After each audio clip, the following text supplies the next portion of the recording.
I am being joined by Congressman Reschenthaler from the 14th Congressional District in Pennsylvania. So good to see you again. Rose, good to see you, and thanks for having me on again. I appreciate it.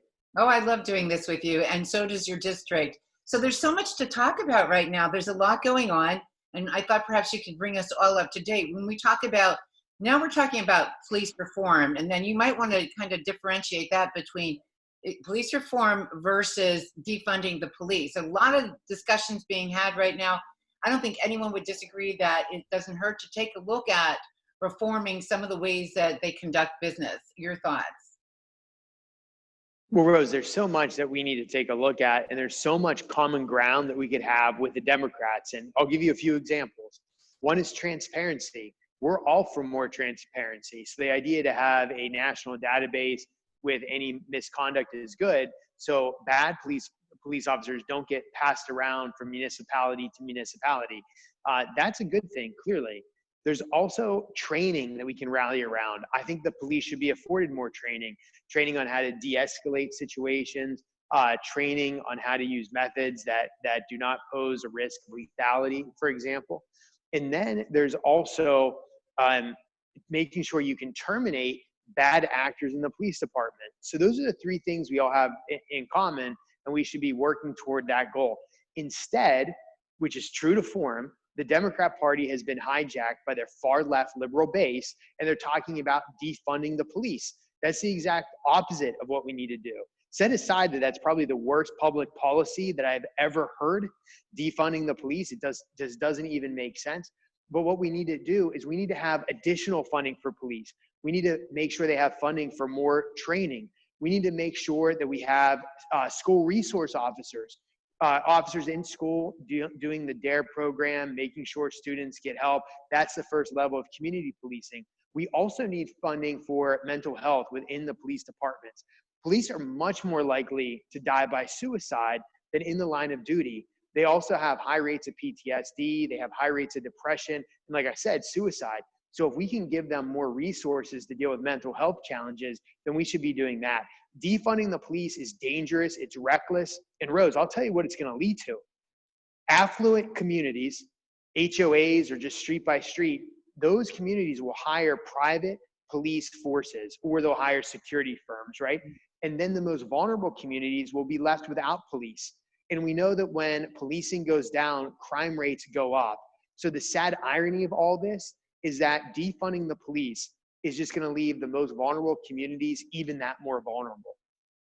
You know, and that's a really good point. And we don't want that. We don't want lawlessness for any community, and we want every community well protected. You know, they just came out with some numbers from Los Angeles, 250% rise in shootings in the last few days.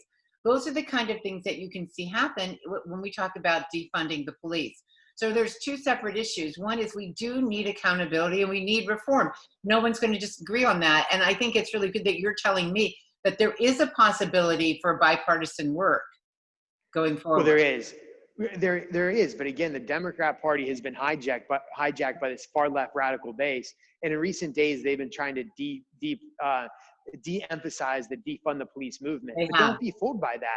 You have so-called moderate Democrats in the street marching along individuals that have signs saying defund the police.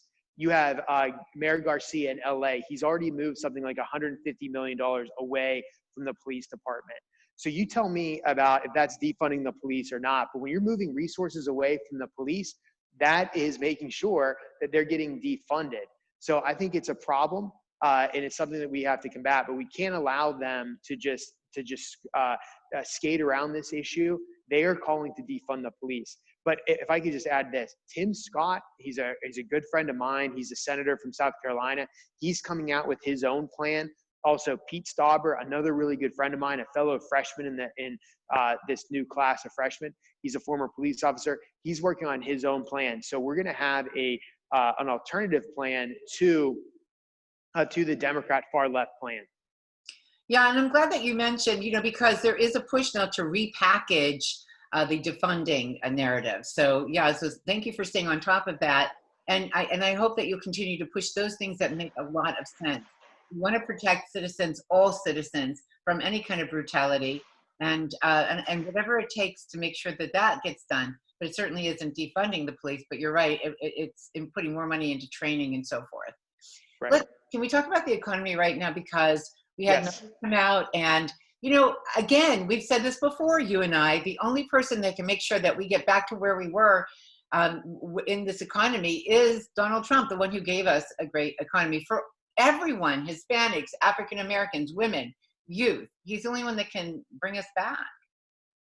He is, and that's because Donald Trump understands that to grow the GDP, you have to do two things, or I like to say do both things at the same time. And that's one, reduce regulation, which in an economic point of view is a form of taxation, right? And then you have to lower taxes. So if you lower regulation, you lower taxes, you have economic prosperity and economic gains. President Trump understands that. So we need to make sure that we're moving forward, making the tax cuts permanent. I would like to see us take a look at the corporate income tax, make that corporate income tax competitive with other developed nations, incentivize businesses to return, move those supply chains back to the United States, not with sticks, but with carrots, and the carrot being making us competitive to do business. So we need to do that. I would also like to take a look at either having a holiday or a drastic reduction of the payroll tax that will put more money in the hands of employees and employers, and employers will turn around and they'll grow their business, hire more individuals. That will get the economy kicking again. But the fact that the jobs report came out recently and we had this huge gain shows you that the measures that Trump has undertaken is working. And the fact that you have governors like Ron DeSantis in Florida, and you have Governor Abbott in Texas, and the governors elsewhere in red states saying no to these draconian lockdown orders and saying we're going to protect the most vulnerable, but we're still going to allow our businesses to conduct business, that's also helping the economy. Compare that with states like Pennsylvania, which of course you and I are from, where you have a governor who's turned into a petty tyrant. You have an unelected bureaucrat, Dr. Levine, the health secretary, again, an unelected bureaucrat. The two of them have turned into these petty tyrants that have crushed the economy in Pennsylvania. Our revenue is way down. And again, it's because they are taking the opposite approach of Donald Trump. Yeah, which is another reason why we need to make sure we get out and vote. And you know how we have to do this. And of course, there you are. What do you think the chances are of some of those ideas that you just put forward are great ideas, and I think would help the economy greatly? What do you think the chances are of us being able to move forward in that direction? Well, they're going to be really good if we have Speaker Kevin McCarthy instead of Speaker Nancy Pelosi. If Kevin McCarthy is the speaker, we're going to be able to see real change. And so we're going to be able to see us have one, we're going to be able to hold China accountable. Leader McCarthy's already stood up the China task force, which I'm on, and we're addressing the threats posed by China.